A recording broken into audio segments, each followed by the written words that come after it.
사실 논술하면 개요를 어떻게 짜요? 라고 질문하시는 분들이 정말 많은데 개요는요 여러분 우리가 템플릿을 이미 정해가기 때문에 가장 중요한 1문단만 정확하게 명시를 해주시고 그 다음부터는 전개 방식에 따라서 답안을 작성해 주시면 됩니다. 지금 설명드리면 조금 어려우니까 일단 얘에 대한 분류를 우리 항상 시험지 머릿맛에 쓰기로 하자 라고 정하고요. 우리 일단 공통점을 먼저 잡을 거야.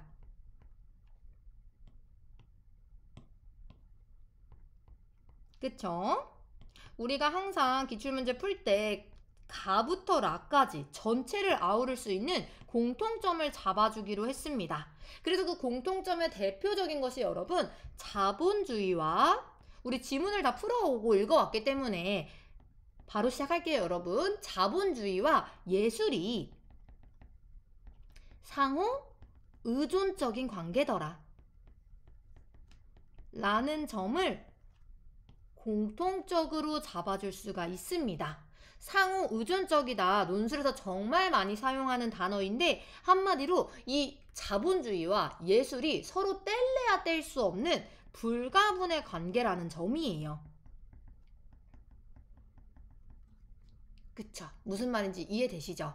우리 자본주의와 예술은요 상호 의존적이고요 유기적인 서로가 서로에게 영향을 미친다고 생각하시면 됩니다.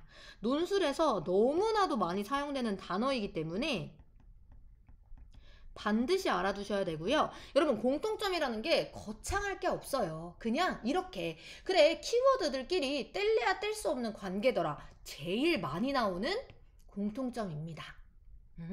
그래서 자본주의와 예술이 상호 의존적인 관계이다. 뗄래야 뗄 수 없는 불가분의 관계고 서로가 서로에게 영향을 미치는 유기적인 관계더라 라고 말하는 키워드 여러분 반드시 같은 단어로 기억해 주셔야 돼요. 그래서 자본주의와 예술이 서로에게 영향을 미치는 그런 관계더라 라는 거를 첫 번째 공통점으로 잡을 수 있습니다. 그리고 여러분 이런 것들에는 정답이 늘 없다라고 얘기를 했죠. 요렇게도 쓸 수가 있는데 자본주의에 기반한 예술의 이익추구적인 성격을 인정한다라는 겁니다. 여러분 인정하는 것과 긍정적으로 평가하는 건 달라요. 이익추구적인 혹은 상업적인이라고 쓸 수도 있겠죠. 이익추구적인 성격 여러분 이렇게 써볼게요. 잠시만. 상업적인 가치를 추구한다라는 점에서는 인정을 할게 라고 볼 수가 있습니다. 이게 중요한 공통점이 되겠죠.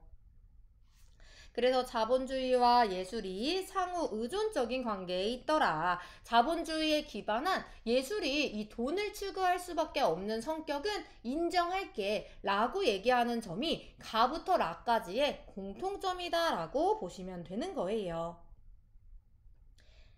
이해되시죠? 그래서 가부터라는 이러한 공통점을 갖는다 라는 걸 가장 첫 문장에 써주셔야 됩니다. 그리고 아까도 말씀드렸듯이 인정하는 것과 긍정적으로 평가하는 것은 완전 다릅니다. 그래 너가 뭐 공부 잘하는 건 인정할게 말투가 어때요? 뭔가 띠껍죠? 인정은 해 근데 너가 싫어 이렇게 될 수도 있기 때문에 인정을 하는 것과 평가는 완전히 다르다는 거 꼭 기억해 주시면 됩니다. 그래서 이 두 가지 방향이요 비단 요 논제뿐만 아니라 정말 이 연대 편입에서 너무나도 잘 사용되는 공통점이기 때문에 잘 기억해 주시는 게 중요하고요. 그리고 나서 우리가 차이점을 설명한다 라고 할 때는 기준을 먼저 잡아주자 라고 얘기를 했죠. 그래서 이렇게 관계가 어쨌든 서로에게 영향을 미친대 라는 공통점을 잡았어. 근데 나 어떤 거냐면 이러한 관계에 대해서 관계에 대한 평가에 있어서는 의견을 달리하던데? 라고 차이점을 잡아줄 겁니다. 그럼 여러분 중요한 구체적인 기준은 어떻게 평가해? 라는 이 평가라는 단어가 되는 거겠죠. 이해되시죠? 요렇게 잡아주는 게 중요하다라는 거. 그 차이점이 중요한 거구나라고 볼 수가 있는 거죠. 공통점은 여러분 그래서 한 문장으로 깔끔하게 정리해 주시면 되고 그거 이외에 차이점에 여러분 힘을 훨씬 더 많이 실어 주셔야 됩니다. 그래서 이러한 관계에 대한 평가에 있어서 각각 상이한 입장을 표명하더라 라고 얘기해 주시면 되는 거겠죠?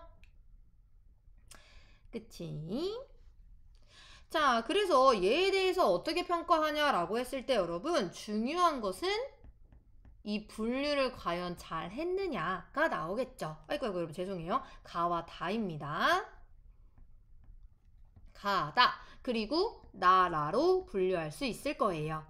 여러분들 저랑 이 기준이 다를 수는 있습니다. 다만 중요한 거는 쌤이 아까도 얘기를 했듯 사실 선생님이 얘기해주는 이 분류가 중심 문장을 기준으로 한 가장 중요한 분류다라는 거를 꼭 기억해 주시고 여러분들도 당연히 비교 기준을 어차피 다 찾을 거기 때문에 그러다가 얻어 걸려서 주장을 찾을 수 있지만 사실 제일 중요한 거는 중심 문장을 기준으로 비교하는 연습. 이게 여러분 1문단을 설명하는데 제일 중요하기 때문에 꼭 숙지하시고 잡아주시면 되는 거예요. 그래서 어쨌든 가다와 나라로 나눠지는 이 두 개를 분류를 평가를 기준으로 할 거야 라고 잡아주시면 되고요.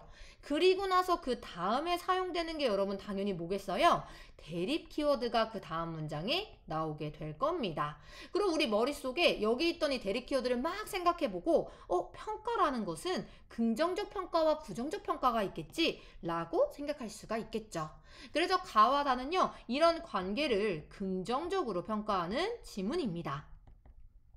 그러나 반대로 나와 라는요 이러한 이 자본주의적 성격의 예술을 부정적으로 평가하는 지문이에요. 이해되시죠? 요렇게가 가장 중요한 첫 번째 문단의 분류가 되는 겁니다.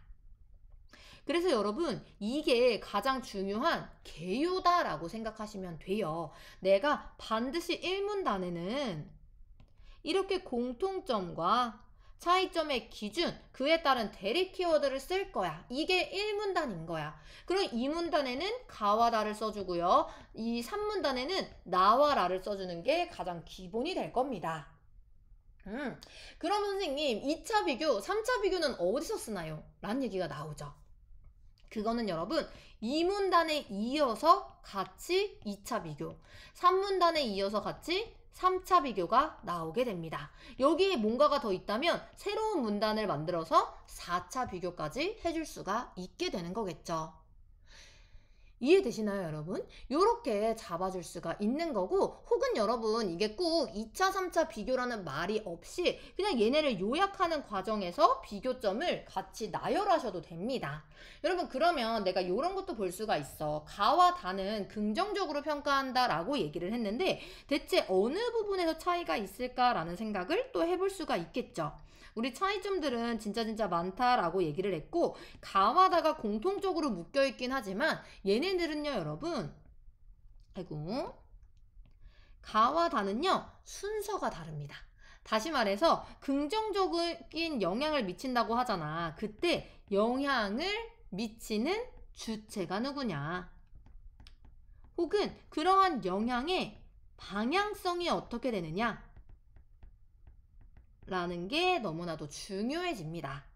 그래서 이렇게 들으면 조금 어려울 수 있지만 자, 제시문 가는요 여러분 자본주의가 예술을 긍정적으로 만든다고 해요. 근데 제시문 다는요 예술이 자본주의를 도와준다고 얘기를 하죠. 아, 공통적으로 묶여있는 두 지문인데 이런 차이가 있구나 라는 걸 확인할 수가 있게 되는 겁니다.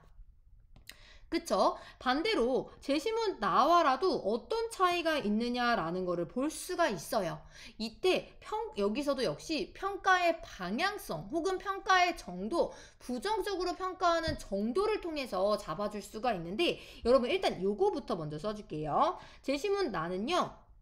이러한 자본주의적 예술을요. 전적으로 비판합니다. 100% 비판해요. 그치만 제시문 라는요. 양면적으로 평가하게 됩니다. 그렇기 때문에 우리가 얘네들을 비교를 할 때도 부정적 평가의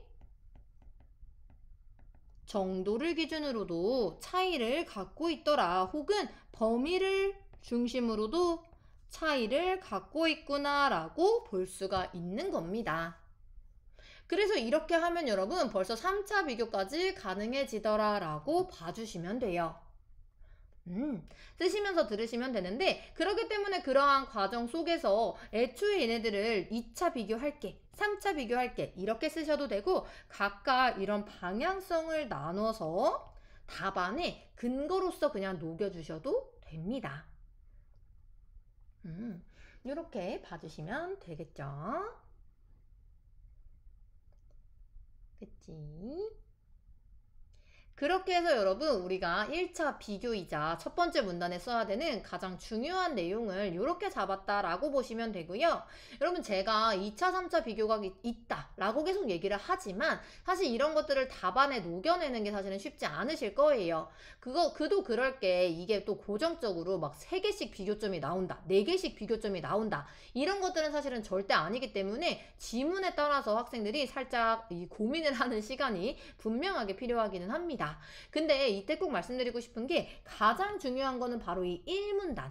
1문단의 그 비교점을 어떻게 쓰느냐에 따라서 달라지는 거고, 그 다음에 2차, 3차 비교는 명확하게 분류를 해주셔도 되고 혹은 답안에 녹여서 써줘도 되기 때문에 정해진 양식이 있는 것은 아니다. 그거는 여러분들이 이제 지문을 보면서 어떻게 쓰는 게 더 가독성이 있을지 계획하는 것부터가 어쨌든 채점의 기준이 되는 거겠죠.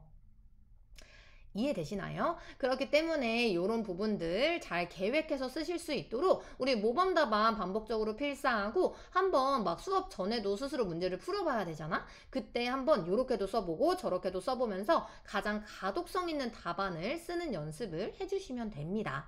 그래서 기출문제 많이 푸는 거 여러분 막 중요하지 않아요. 당연히 뭐 시간이 얼마 없다면 기출문제만 계속 풀어야 되긴 하겠지만 여러 개 계속 풀어봐야 되긴 하겠지만 하나를 온전히 끝내가는 게 훨씬 더 중요합니다. 이미 배운 내용을 가지고 내가 어떻게 전개하는지를 쓰는 게 더 중요하기 때문에 그냥 막 아무 생각 없이 풀고 넘어가고 진짜 의미 없다. 요것만 좀 기억을 해주시면 돼요. 그래서 수업 시간에 배운 내용만 잘 숙지하고 그거 중심으로 복습만 하셔도 충분히 시험 전에 많은 정보들 가져가실 수 있으실 겁니다. 다 쓰셨나요?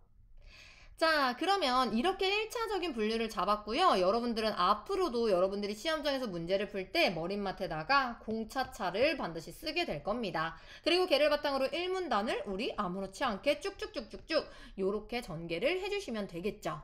그럼 얘를 바탕으로 여러분 우리 기출문제를 한번 같이 보도록 할게요. 중요한 거는 가와 다가 이 자본주의와 예술의 이런 이익 추구적인 것을 긍정적으로 본다 라는 그 여러분들이 첫 번째로 잡은 기준에서 벗어나지 않으셔야 돼요. 다시 말해서 여기서 잡은 이 주장을 바탕으로 답안에 전개해야 되는 거지 절대 막 여기는 이거대로 놀고 A 따로 B 따로 이렇게 노는 글쓰기는 논술이 아니다라는 거.